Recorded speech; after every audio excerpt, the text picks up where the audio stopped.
Revelasyon ni Richard Gutierrez sa pagsasama nila ngayon ni Barbie Imperial at annulment kay Sarah.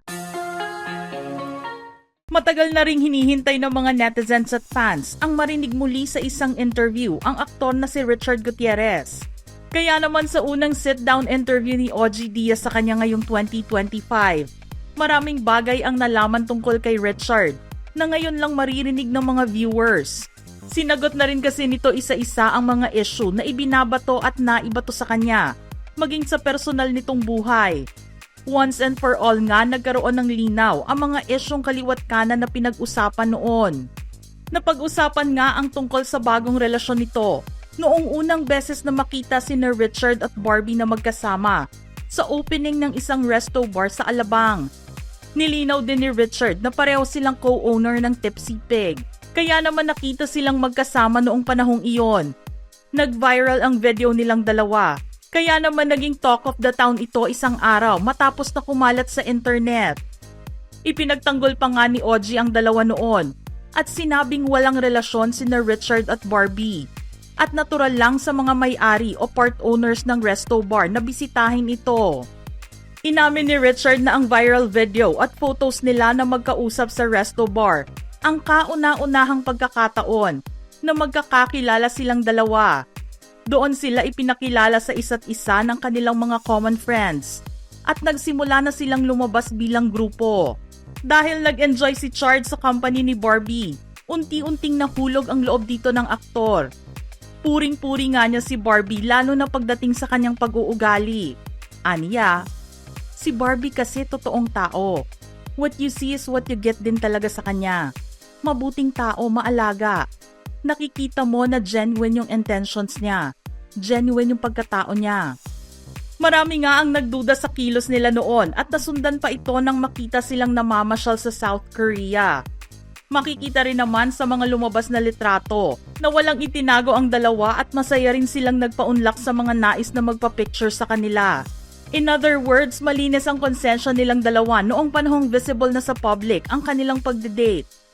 At dahil umamin nga si Richard na lumalabas silang dalawa ni Barbie, minabuti niyang linisin ang pangalan ng aktres sa publiko at magsabi ng katotohanan sa mga taong nag-aakalang ibang babae ni Richard si Barbie na ipinalit niya kay Sarah. Kung inyong maaalala, May 2024 nang hindi matigil ang mga usapin tungkol sa pakikipag-date umano ni Richard kay Barbie Imperial. Naging topic for discussion ulit ito sa online program ni OG at sinabing galing sa kanyang reliable source ang impormasyong exclusively dating na nga silang dalawa. Dagdag pa niya na pag-alaman din na hindi si Barbie ang naging dahilan ng hiwalayan nila ng misis na si Sara Labati tulad ng ibinabalita noon.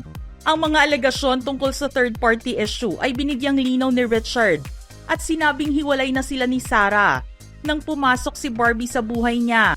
Pinatotohanan ng aktor ang mga nabanggit ni OG noong isang taon. Patunay na hindi nagsisinungaling ang source ng talent manager at entertainment reporter.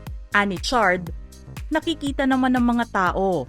Doon muna tayo sa what you see is what you get sa amin ni Barbie. Ang gusto ko lang sigurong i-clarify doon sa mga tao is that si Barbie walang kinalaman sa paghihiwalay namin ni Sarah. Hindi siya third party. Hindi nag-overlap. Kasi maraming mga tao, yung mga bashers na nagsasabi na siya ang dahilan. Wala siyang kinalaman. Nakilala ko si Barbie. Matagal na kaming nagkahiwalay ng landas ni Sarah. Minabuti ni Chard na magsalita tungkol dito para protektahan na rin si Barbie sa mga bashers at hate comments na nakukuha nito. Pakiramdam kasi niya na sobrang unfair ang treatment ng mga netizens kay Barbie dahil nauuna nilang paniwalaan ang mga napapanood, nababasa at naririnig na balita tungkol sa kanila ng aktres. Dahil nga sobra na rin ang paggamit sa social media, mas marami na ang mga fake news kaysa sa real news. Nabigyan din naman ng paliwanag ni Sarah ang tanong ng marami tungkol sa pakikipag-date ni Richard sa iba dahil nakita na rin siyang may kasamang ibang lalaki. Ani Sarah sa isang interview noon, "There's nothing to hide. I think it's pretty clear to the public that both of us are single or not at all." Ibig sabihin nito malinaw sa kanila na may kanya-kanya na silang mga buhay. At may karapatan na rin sila kung sino man ang gusto nilang i-date. Pero hindi naman na gusto pang maungkat ni Richard ang tungkol sa sinapit ng kanilang pagsasama ni Sarah na nauwi sa hiwalayan. Ang dahilan dito ay kasalukuyang nasa annulment process ang kanilang kasal. Ani Chard, yung tungkol sa amin ni Sarah, ayoko na rin pag-usapan yung mga nangyaring detalye kasi we are going through an annulment now and both parties wants to move forward. At this point, naka-move forward na yung both parties. May equal time kami with our kids. Co-parenting kami and ang priority namin is to make sure that the kids live a good life, na happy life. Kung happy siya sa buhay niya at happy ako sa buhay ko, makikita ng mga bata yon.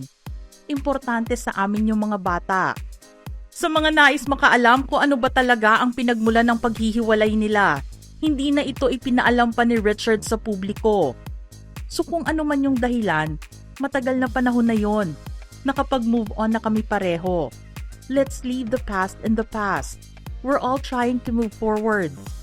Kung ating babalikan ng kwento, noong medyo bago pa ang balitang hiwalayan ni na Richard at Sarah, lumabas at kumalat sa internet ang pagde-date naman ni Sarah kasama ang isang hindi nakilalang lalaki habang kumakain sa Hong Kong.